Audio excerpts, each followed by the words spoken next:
Good afternoon. We are here to update you on the shooting that occurred last night of an 8-year-old child.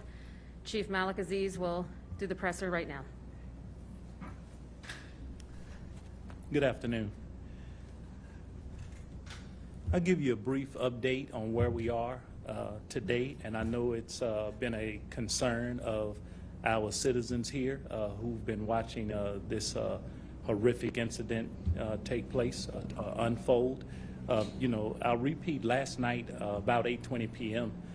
We had a white sedan pull inside the apartment complex and get out, and a male began to shoot multiple rounds into an apartment building where a young 8-year-old kid was inside playing a video game, doing what kids do.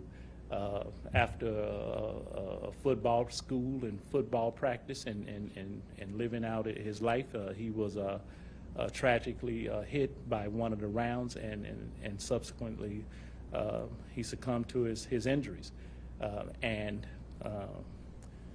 What we have is what I reiterated last night, a white sedan at this point. And I just want to make sure that we assure our citizens that we are working diligently to find the people responsible for this senseless, act of violence where one of our youngest citizens were taken from us.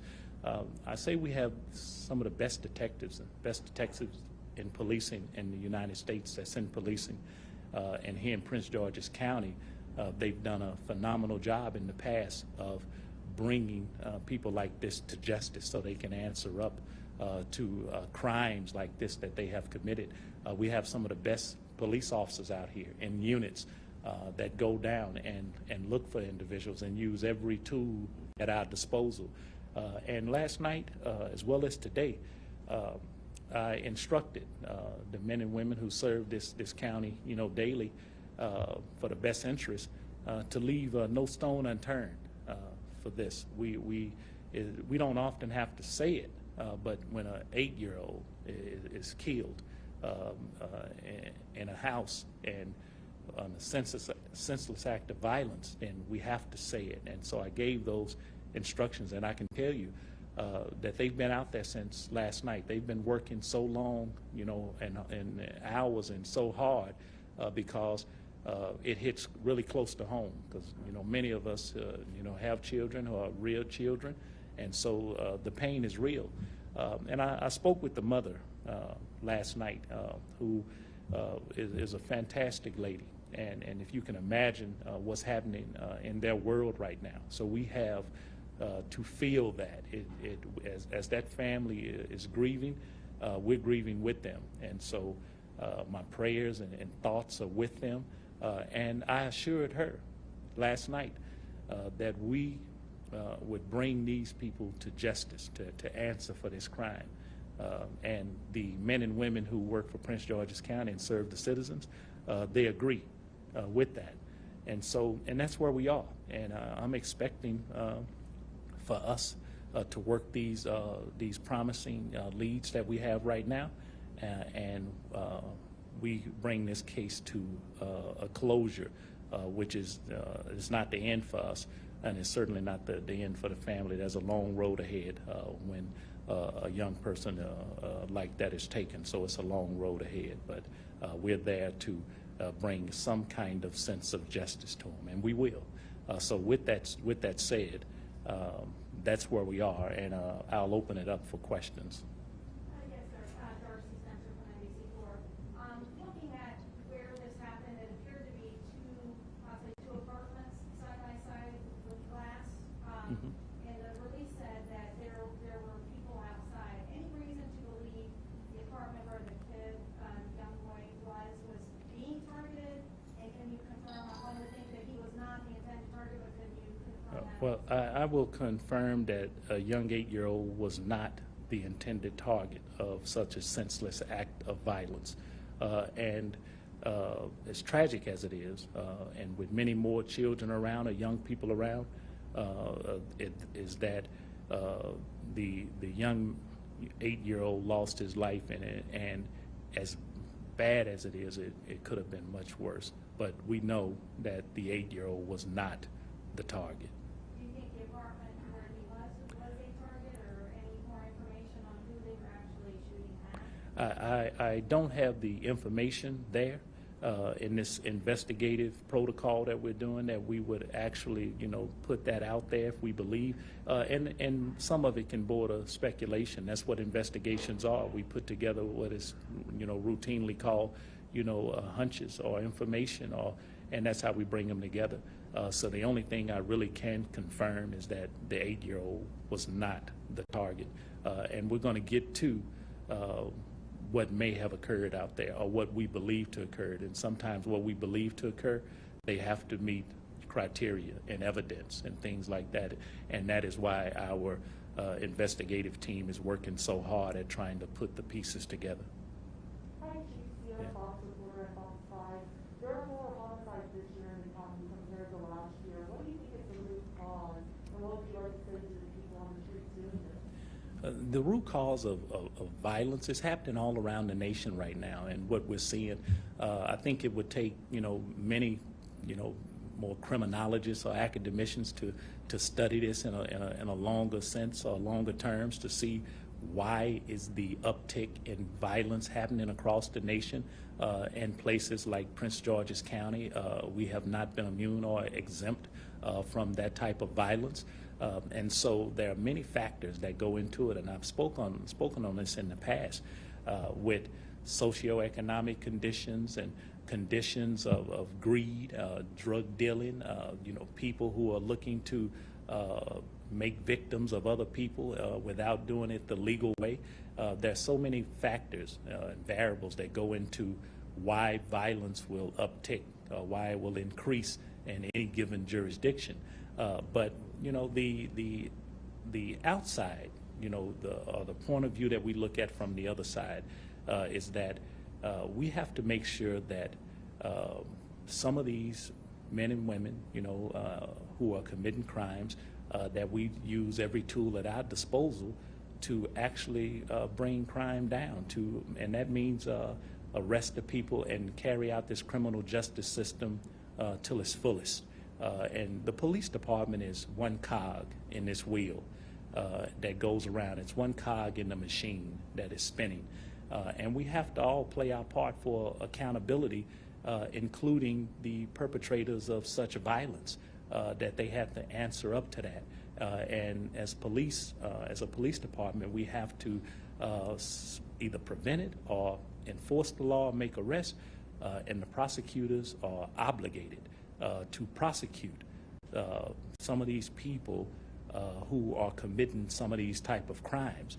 And when we all work together inside the system and do what's right, because on the front end, if we did what was right, then it would be a lesser need for police, and there would be a lesser need for prosecutions. But since we know we have individuals who will not do right and will not live as just citizens inside of this county, then we're going to have to function as a team to actually do something about the violence that's taking place. We've had this gun violence. We've had arrested over 600 people. This year alone, 600 people who were carrying weapons. And for an arrest to take place, that means that they were carrying a weapon in a wrong manner that violated the law. So there's 600 arrests. We're over 900 guns being seized off the streets. Serious weaponry out there in our communities every single day. And yet, people will ask, what are the police doing? Well, that's what the police are doing. We're functioning as the cog in our wheel, as what we can control. But once it's out of our hands, and they're placed into the justice system, for the correctional system, and it's up to another entity to carry out the rest of it as what the citizens would expect. In most communities that, from places that I've been, we don't want to have a tolerance for violence. No one wants violence in the neighborhood, and they want people who commit these acts who carry out illegal guns, who are irresponsible in what they do and refuse to live as just citizens in this society, then honest and decent citizens, community people, they want to see those people answer up and meet some justice in what they're doing. Otherwise, we get these kind of things that we're getting now, where reckless and senseless gun violence is taking place in our county. So there's so many things that go into that. I just want to make sure that we're performing to our highest degree, but as citizens hold police accountable, and we want to be held accountable, and we want community citizens, community people to take a vested interest in the community. We would also want prosecutors to do their due diligence in carrying out the prosecution of these individuals, and we would want judges to make proper sentences for those people so that we can have the type of safer and better Prince George's County that we all deserve. Our 8-year-old deserved a better and safer situation. Are you looking for a suspect or suspects in this case, do you know the time? Right now, we're looking for the person who fired that weapon. So we're looking for one person, but I can't say if others aren't involved in it or not. Our investigation is unfolding, and if it is more than one who was responsible, we're going to get that person too. But right now, we know that one person. We know that one person fired some shots that killed an 8-year-old kid. Chief, just had a visit with the mom last week, and she's obviously beyond distraught.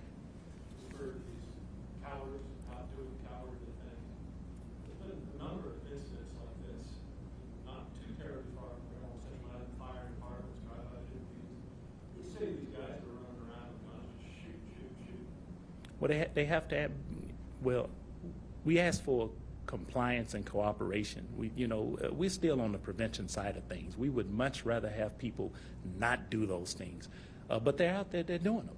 And so I'm saying that, and even I'm saying directly to the person who was responsible for murdering this beautiful 8-year-old boy last night with the reckless gunplay. If the mother called him a coward, if she said he was a coward, then certainly we can reiterate her words. And many people who are carrying around guns and letting their emotions get the best of them, or playing out some kind of role of some gangsterism and wreaking havoc on our society, then I would say, as far as we're going to keep doing what we do. The police, we plan on arresting you and putting you inside of a facility to answer up, and we expect that whole criminal justice system to take place. I tell them to their face, that is a coward if you shoot in a place and you don't care if kids or anybody else who isn't involved in your situation dies by your hand. You have a reckless disregard for life. So the mother is actually right. If she said that, then she's right. I agree with her. Yeah, moms are always right. My mother was right most of the time, I can tell you that. About 99.999. Yes. Chief, with WDBM 25, is there any, I know you're still in the early stages of investigation, but is there any reason to believe this shooting could be related to another shooting anytime recent? Well, we're working on that. We look at all those things.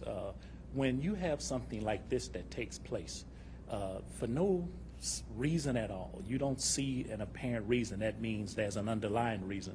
The reason why we have, you have Captain Blazer here behind me and his guys who go out there, this is what they specialize in, putting together the puzzles. So if something happens somewhere else, we look at it. If something has happened then, and the first thing you can look at is say, did something else happen to actually spark this? Is this a return? Or is this something that maybe somebody else was involved in? Those are things that is common in any investigation across the nation. And so we are looking at all of those things.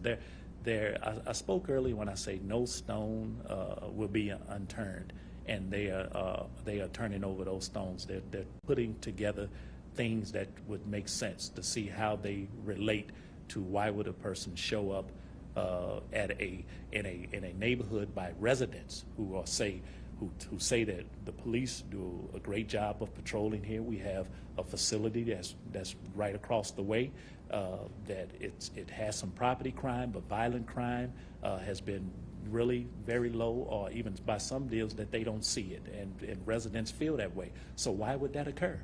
And that is a common question that investigators ask. Why would it occur? And we're going to get to why did that occur? Why did it happen? And you know, because even expound on what you say to people like this for the person who did that last night. This is real clear, and this is what I would ask that you air for them. Turn yourself in. Be a man. Be a respectable human being. If you ever were not one before, now is the time for you to turn yourself in. Turn yourself in.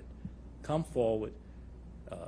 Save the family any further pain. Save the family any further pain than they're already experiencing on an 8-year-old kid. Turn yourself in. Come forward and be the man that you were not last night.